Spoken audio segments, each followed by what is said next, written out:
Today we're going to be carrying on with this pencil study of a skull, moving into the halftones now. So last session we worked on these shadows, started to get them blocked in, or the variations within the shadows blocked in. And today we're going to do the same thing but working into the darker halftones, so sort of those forms that start to emerge, or the larger forms that emerge out of the shadows and towards the lighter portion of the head, which is up here. And it goes quite a lot darker down below as well. So we're going to create a sort of general sense of a fall of light. So it's going to be lightest here, getting gradually darker down towards the edges of the forms. And then also a few of the sort of medium-sized forms, so the cheekbone by itself, or the nose by itself, the sense of the jawbone, starting to turn it out of the shadows.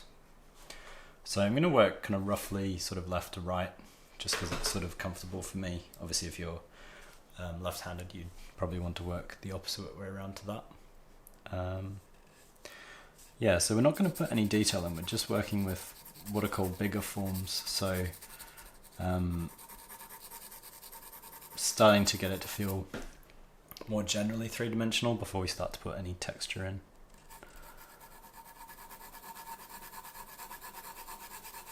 Which just allows us to sort of keep control of the overall impact of the forms before we actually start to kind of like find smaller forms. If we jump straight into smaller forms, what would likely happen is we'd disrupt the overall kind of bigger forms that sort of make the biggest impact on the viewer. And that would disrupt the sense of its three-dimensionality.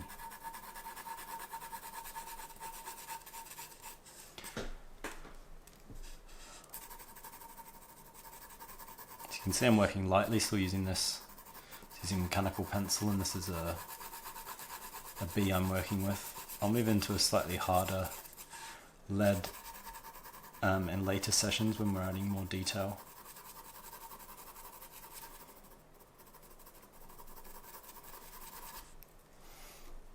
So you can see it's just gradually, just with these slow additions of gradients moving out from the shadows towards the lights. It's just starting to, you can see the form just gradually starting to turn. That's what we're after.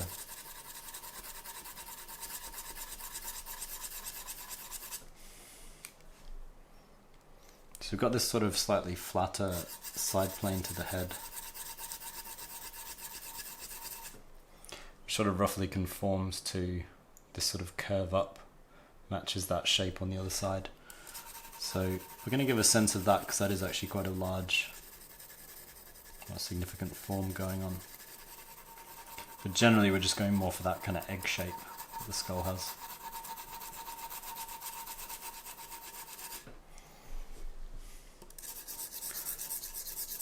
We're not going to go as dark up on the top of the skull, because that's receiving more light generally, but we want it to just go slightly darker still than the highlight on the head, which is kind of more running up through this section.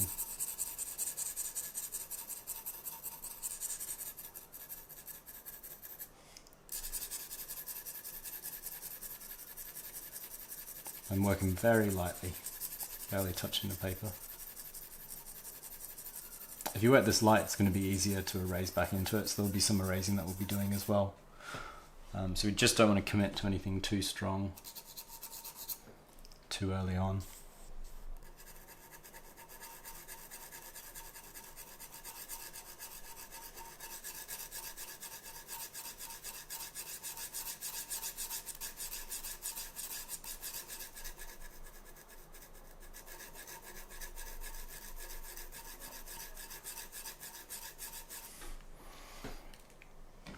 I do have some sort of streakier lines here that came from the original sort of sketching of the skull. I'm just going to play them down slightly, they're disrupting the form a little bit. It's going to hatch back into them. Just lighten them off slightly. Using my kneadable eraser, rounded to a point.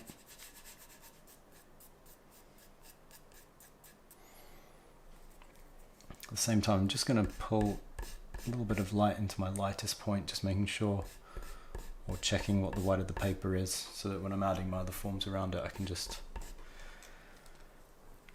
keep on top of that.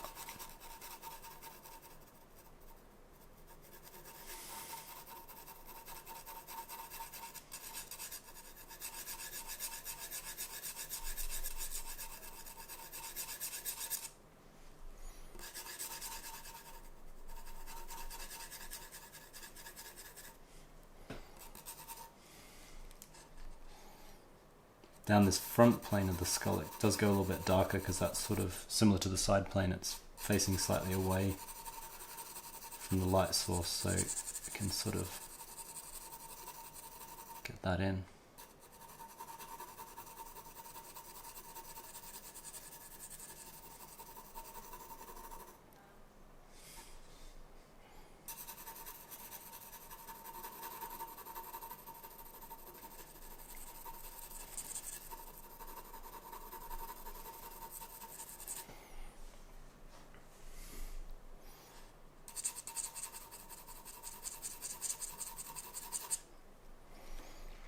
But I don't want to get too caught up in any larger forms, as I say, so we're just sort of sticking with these bigger forms. There are going to be sort of projecting, sort of smaller forms that make up this projecting brow. I'm not going to go into too much detail with them in this session. It'll be next session. We'll start getting into that. Still just generally thinking about the sort of roundness of the skull up here. I'm trying to work it in the most sort of general way possible for the time being.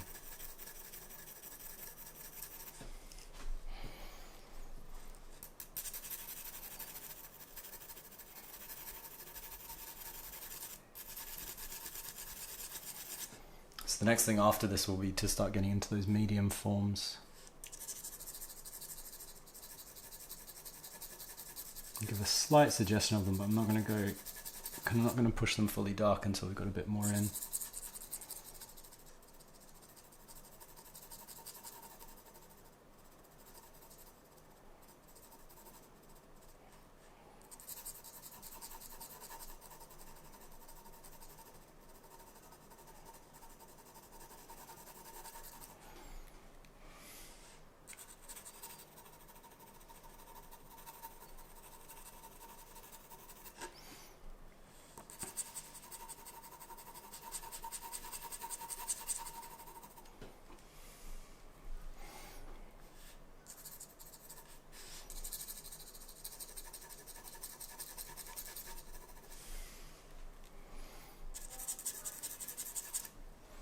That's not too bad for those ones. I'm going to leave these forms up a little bit more darkness back here, but I'm going to just about leave them for now and drop down to the lower portions of the skull. Just about a bit more tone back here.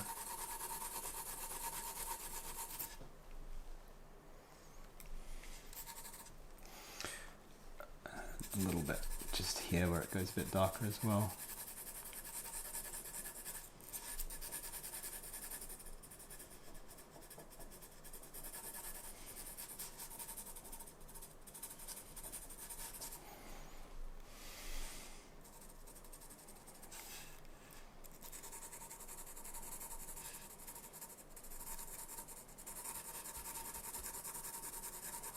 So I can start to turn that little form back there as well. Pretty simple one to do. So now it goes generally darker down there as well, so I have to think about how much is that projecting out versus the other forms around it. So if it's going to be sort of as pure white as this, there'd have to be some sort of reason for it. So I'm always trying to get stuff to fit into its particular context, so I'm still thinking about those bigger forms even as I start to work down and away from the cranium. It's simpler up in the cranium because it's clearer. you know, what that round form is, but it's still, all this stuff still needs to conform to those rules as well.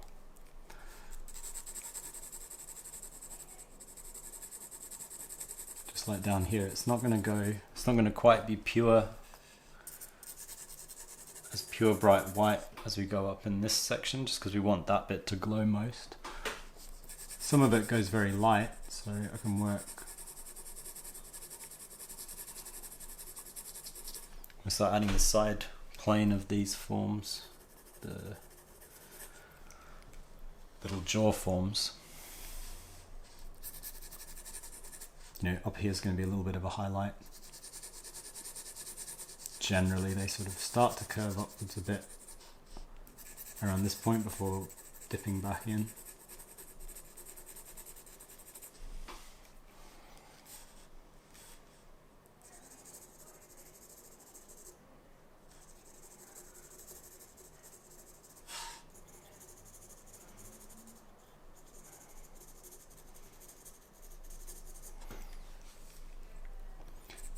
And then I can just soften off the halftones here at the brow.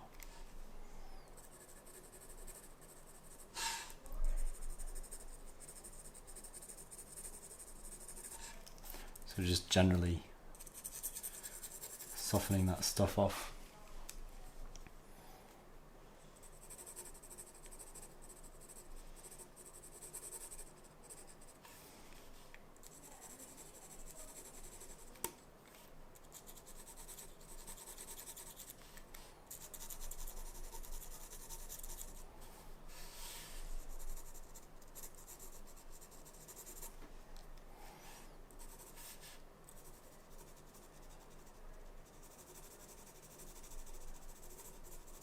Don't want to make these softened forms uniform though. There's sort of, at the brow it's a bit crisper.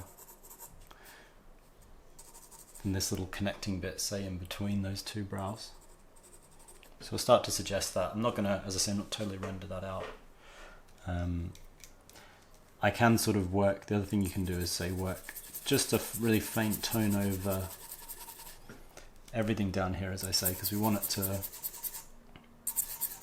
these tones to just be a little bit distinct from the bright white highlight in the center there. So I can do that, and then I can just start to sort of tease out some highlights as well.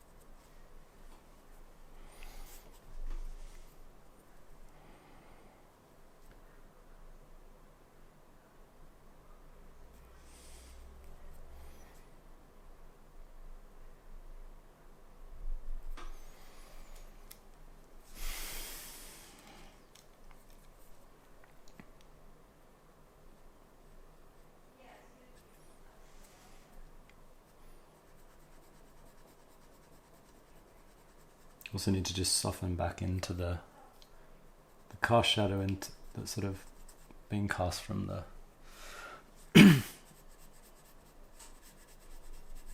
the brow over the eye sockets. That needs to be quite soft, that cast shadow.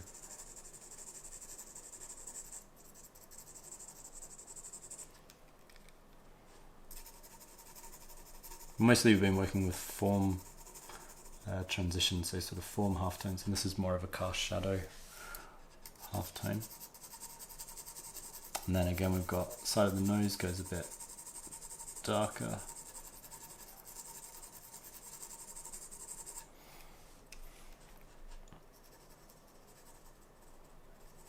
Back here is softened as well.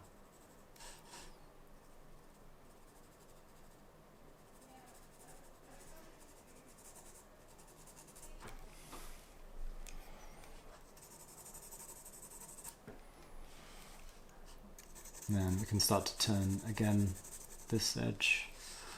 Needs to just be a little bit softer.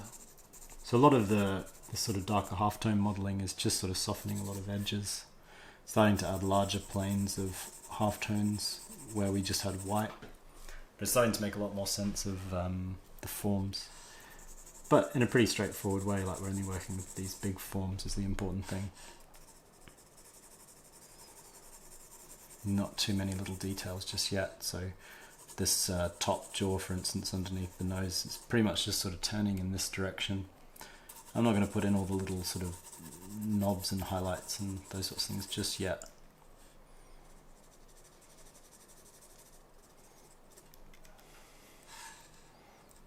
And this jaw down here is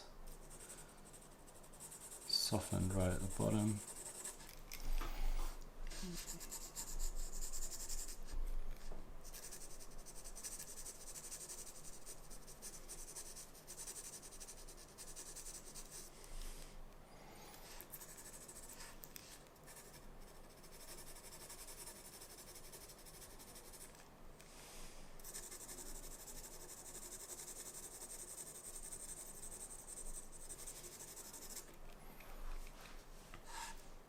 There's a lot of quite little complex forms actually going on in this section, but I'm not gonna restrain myself from getting into them and just try to figure out what all the major forms are doing, how they interact. So bigger sort of sweeping gradients.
And again, these teeth I'm not going to get in too much, just sort of suggest their form, sort of work with them as a group rather than rendering out individual teeth for the time being. But yeah, we're almost there with that. So I can maybe just do a few more little kind of general passes, because I want just generally it to be a little bit darker down the bottom here.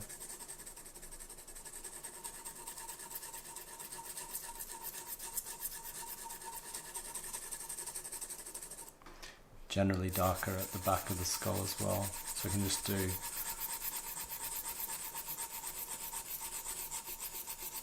passes that just kind of keep going over the whole thing together. So I'm not rendering isolated sections, just focusing on these bigger forms up there as well. We can go a bit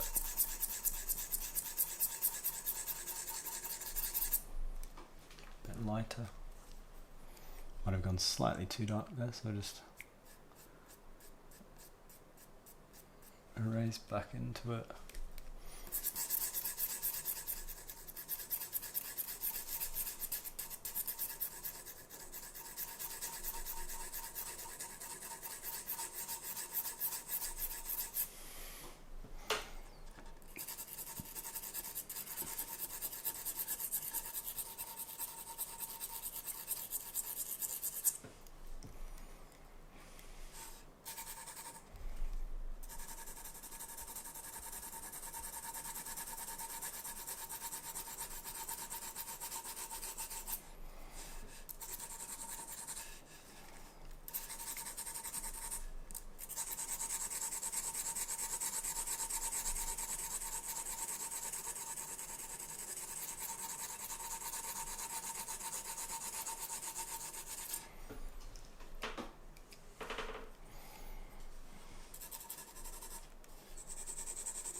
And then next session we're going to be kind of starting to work into the shadows again,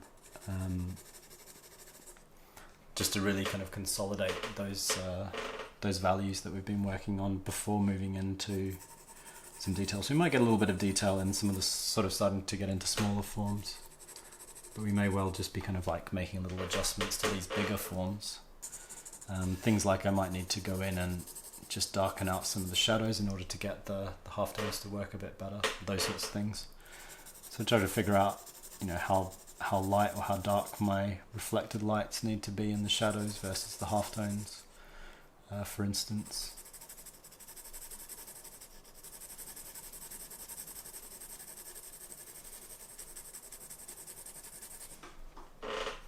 And then we'll probably start to just work on some more medium-sized forms. But yeah, that's pretty good. So for this sort of stage, this kind of drawing is what we're up to. So we've worked on the shadows separately. So we worked on them first before moving into these halftones, these larger halftones. And we haven't really kind of got into any highlights. We haven't got into any details. We've just got our halftones blocked in now, and we're in a good position to start sort of making judgments about how dark the shadows need to go in order for them to balance correctly against the halftones. So that's it for this session. As always, you can subscribe to the channel to get videos from myself and other tutors, and if you click the link through to OCAD, you can also sign up to be an OCAD Studio member and receive critiques from myself and other expert tutors as well. So yeah, that's it, and I'll see you guys soon.